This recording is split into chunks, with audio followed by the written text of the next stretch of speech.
আমার এই তেতুলিয়ার শ্রমিকরা 500 টাকা পায়, কিন্তু ওই লুটপাটকারীরা প্রতি রাতে লক্ষ টাকা ভাগ বাটোয়ারা করে।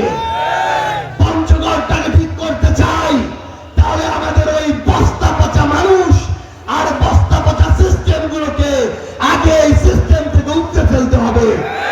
এখানে এই মঞ্চে দাঁড়িয়ে নওশাদ জমির ভাই একটা কথা দিয়ে শুরু করেছিলেন যে ভালো দালানের জন্য ভালো নকশার প্রয়োজন, নকশাটা যত ভালো হবে দালানটা তত ভালো হবে। আমি আমার ভাইয়ের এই কথায় সবার আগে দ্বিমত প্রকাশ করে আমার বক্তব্য শুরু করতে চাই। এই একটা চিন্তা আমাদের বাংলাদেশকে 54 বছরে যেই জায়গায় ছিল ওই জায়গায় দাঁড় করিয়ে রেখেছে। আপনি ভাবতে পারেন 54 বছর আগে আমাদের ইনকাম ছিল 100 টাকা, এখন ইনকাম 1000 টাকা। আমরা কিভাবে এক জায়গায় দাঁড়িয়ে আছি? আপনি ভাবতে পারেন আগে মাটির ঘরে ছিলাম, এখন ইটের ঘরে থাকি, আমরা কিভাবে আগের জায়গায় আছি? কিন্তু বন্ধুরা, একটা বিষয় চিন্তা করুন, ওই 100 টাকায় সেদিন যেই শান্তিতে আপনি চলতে পারতেন, জীবন ধারণ করতে পারতেন, বাজার করতে পারতেন, শান্তিতে পরিবার নিয়ে থাকতে পারতেন, আজকে 1000 টাকায় তার ধারে কাছেও সম্ভব হয় না।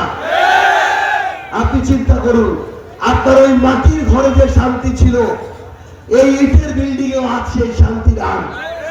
শুধু নকশা দিয়ে হয় না আমার ভাই, ওই নকশা করার পরে যেই উপাদান দিয়ে, যেই ম্যাটেরিয়াল দিয়ে ওই নকশাটা সম্পূর্ণ করতে হয়, আমার ওই ইট, ওই সিমেন্ট, ওই বালু, ওই পাথর, ওই দক্ষ শ্রমিক, এগুলোর একটাও যদি ঠিক না থাকে, যত ভালো নকশা হোক ওই দালাল কোনোদিন ঠিক করা সম্ভব না। আমার ভাই, আমি আপনাকে বলতে চাই, এরকম বড় বড় নকশার ইশতেহার আওয়ামী লীগও দিয়েছিল।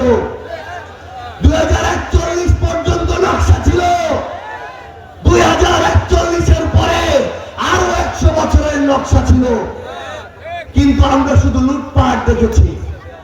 আমরা আপনাদের 31 দফাও দেখতে চাই না।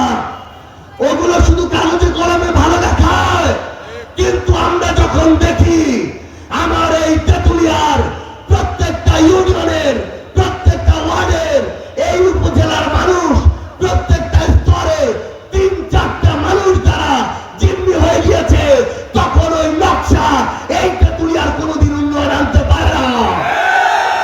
আমরা স্পষ্ট করে একটা কথা বলি, গোড়ায় হাত দিতে হবে। ওই বাজেট দিয়ে কিছু হবে না, ওই নকশা দিয়ে কিছু হবে না। কোটি কোটি টাকা বরাদ্দ আসবে, অর্ধেকের বেশি ওই নব্য দানবগুলো লুটপাট করে খাবে। আমার এই তেতুলিয়ার শ্রমিকরা 500 টাকা পায়, কিন্তু ওই লুটপাটকারীরা প্রতি রাতে লক্ষ টাকা ভাগ বাটোয়ারা করে। আমার অথেন্টিক ব্রাজিলিয়ান কফি। প্রত্যেকটা ওয়ার্ডে আপনার দলের 3-4 জন করে মাত্র নব্য স্বৈরাচার তৈরি হয়েছে, যাদের অত্যাচারে সাধারণ মানুষ তো অতিষ্ঠ, আপনার দলের ভালো নেতা কর্মীরাও তাদের উপরে অতিষ্ঠ হয়ে গিয়েছে। ওই নব্য দানবদেরকে যতক্ষণ না আপনি কন্ট্রোলে আনতে পারেন, যতক্ষণ না এই পচা সিস্টেম থেকে বের করতে পারেন, ওই নকশা দিয়ে কিছুই হবে না।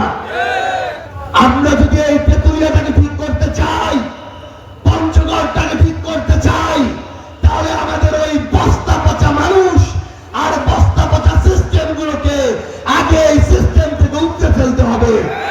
আমার শ্রমিক ভাইরা, আমি আপনাদেরকে অনুরোধ করে যাই, আপনারা দয়া করে সেই শ্রমিক নেতাদের থেকে দূরে থাকবেন যারা টাকার কাছে নিজের মাথা বিক্রি করে দেয়।